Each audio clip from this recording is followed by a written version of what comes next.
Assalamualaikum warahmatullahi wabarakatuh.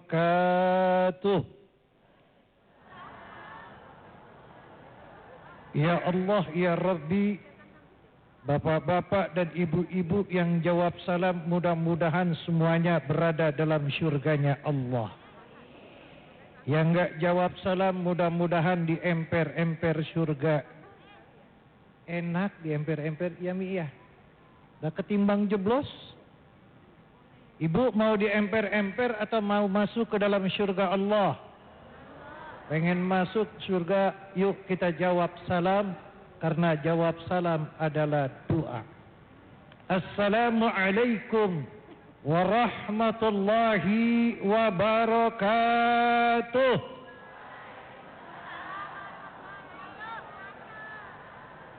Alhamdulillah wa nashkuruhu ala ni'amihi wa ifdalih. Para tuan-tuan guru yang dimuliakan oleh Allah, mudah-mudahan kita doakan guru-guru kita senantiasa mendapatkan cucuran rahmat dan keberkahan. Hari ini saya sedikit teringat kepada guru kita bersama, almarhum Kiai Haji Ustadz Jeffrey Al-Bukhari, yang selalu kumpul bersama kita. Mudah-mudahan Allah cucukan rahmat dan keberkahan. Bapak-bapak, ibu-ibu, para pemirsa SCTV yang dirahmati Allah. Kalau tadi kita banyak mendengarkan tausiah bagaimana akhlak Rasulullah, tidak akan pernah habis, tidak akan pernah putus. Bahkan pengarang-pengarang kitab menulis kisahnya Rasulullah tidak mampu tangannya, mata penanya menulis kehebatan dan kemuliaan Nabi Muhammad, tapi bagaimana cinta Rasulullah kepada kita. Bagaimana sayangnya Rasulullah kepada kita ketika beliau akan menghadap Allah, sedang menderita sakit.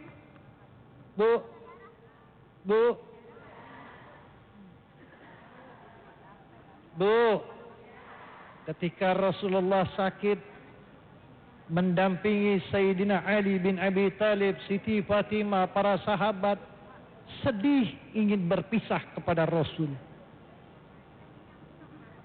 Tidak lama datang malaikat hazimul lazat wa qati'us syahwat, malaikat yang akan menghapus kesenangan dunia. Siapa dia, Bu? Bila Israel datang,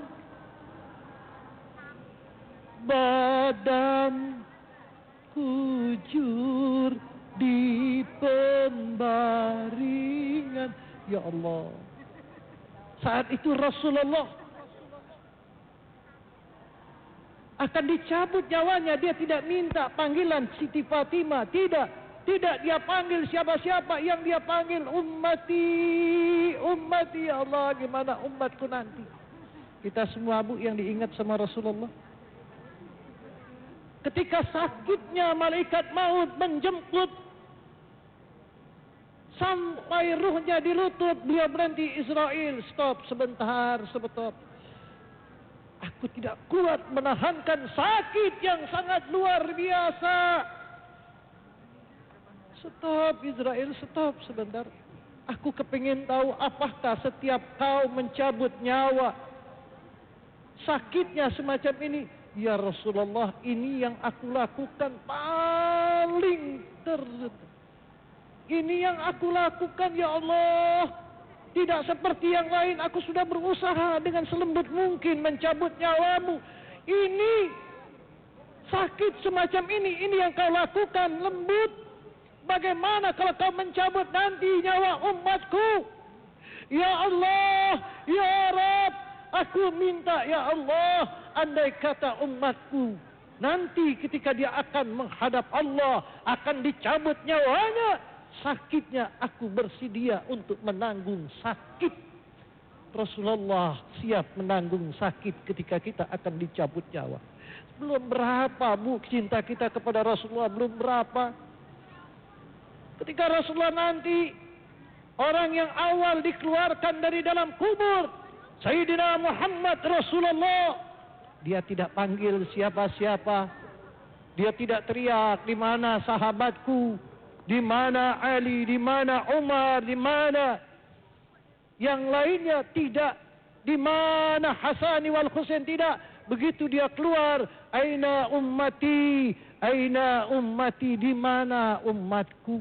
Kita bakal dipanggil sama Rasul. Sungguh mulia di saat kita menyebut nama Rasulullah. Hati kita rasa-rasa cinta dan rindu. Bu, Pak, pernahkah kita beringinan ketika membaca salawat seakan-akan kita kepengen bertemu kepada Sayyidina Muhammad Rasulullah? Kepengenkah kita di saat itu berjumpa kepada seseorang yang paling dimuliakan Allah? Muhammad Rasulullah. Allahumma salli wa sallim wa barik alaihi. Kita kepengen, ya Allah, kapan mimpi pengen ketemu Nabi? Kapan dia bisa hadir di dalam mimpiku? Seorang idola yang sangat luar biasa.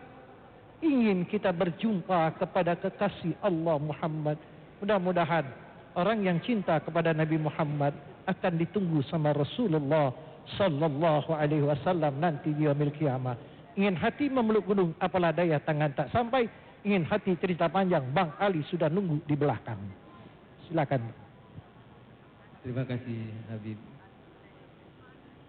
Bismillahirrahmanirrahim. Assalamualaikum warahmatullahi wabarakatuh.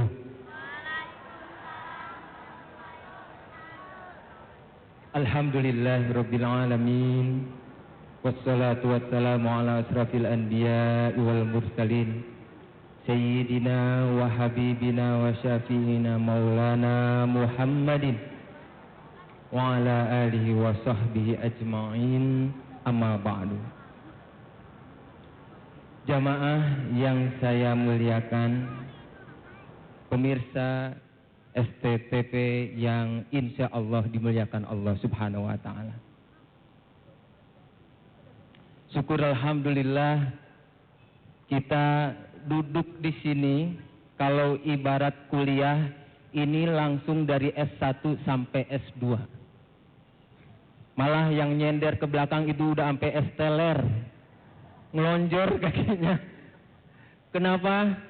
Yang tausiah, yang ngasih ilmu, yang memberikan materi ceramahnya untuk kita hari ini, ustadz-ustadz, kiai, habaib yang luar biasa.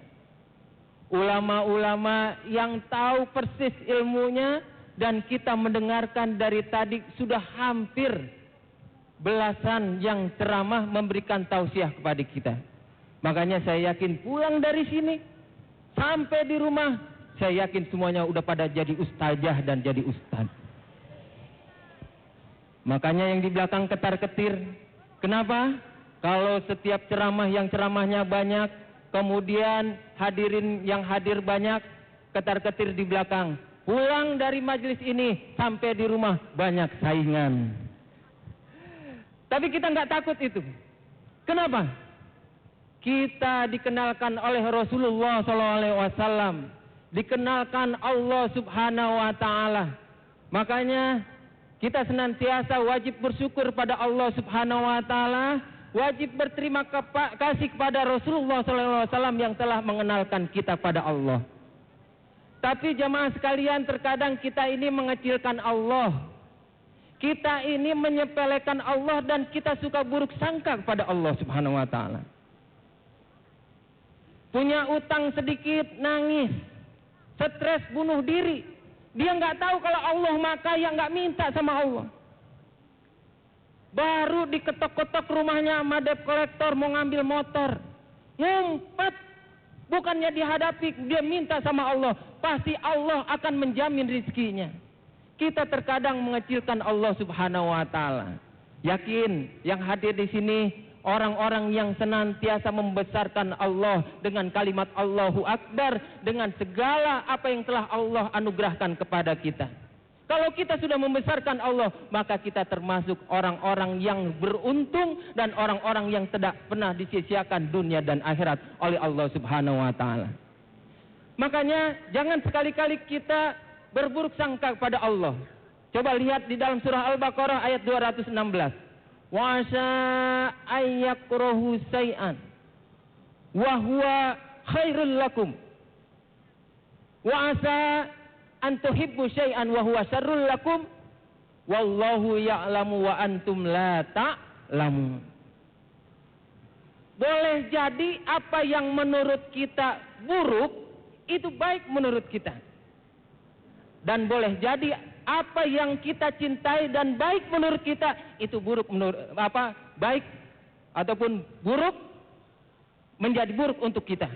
Wallahu ya'lamu wa antum la ta'lamun, dan Allah Maha tahu dan kita terkadang sok tahu.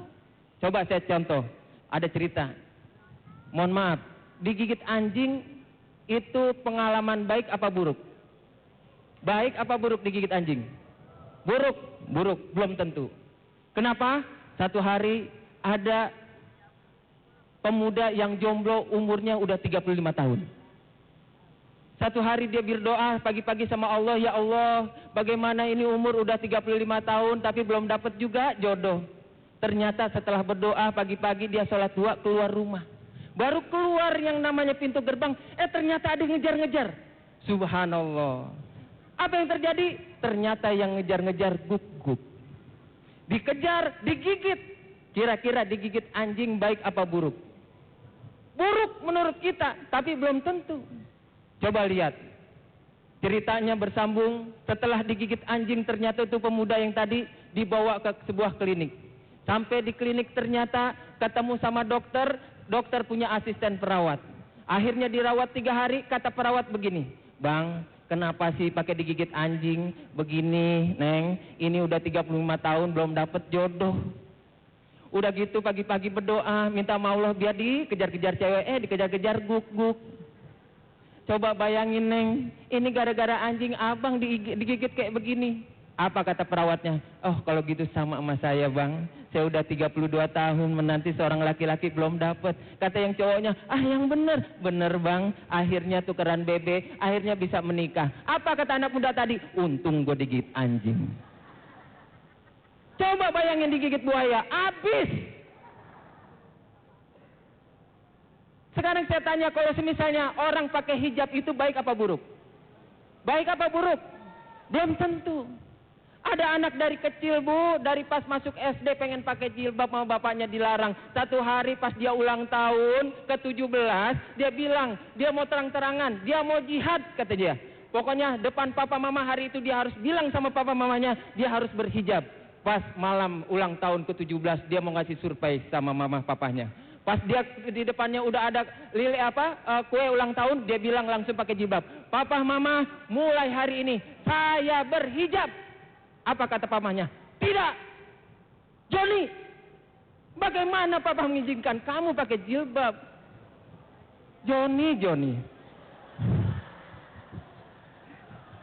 Saya tanya tadi berhijab boleh nggak? Buat Joni? Nggak boleh. Makanya jangan buruk sangka itu dulu. Ya baik, pemirsa dan jamaah sekalian, senantiasa berbaik sangka dan berbuat baik dalam keadaan apapun. Insya Allah senantiasa kita diselamatkan Allah Subhanahu wa taala. Wassalamualaikum warahmatullahi wabarakatuh.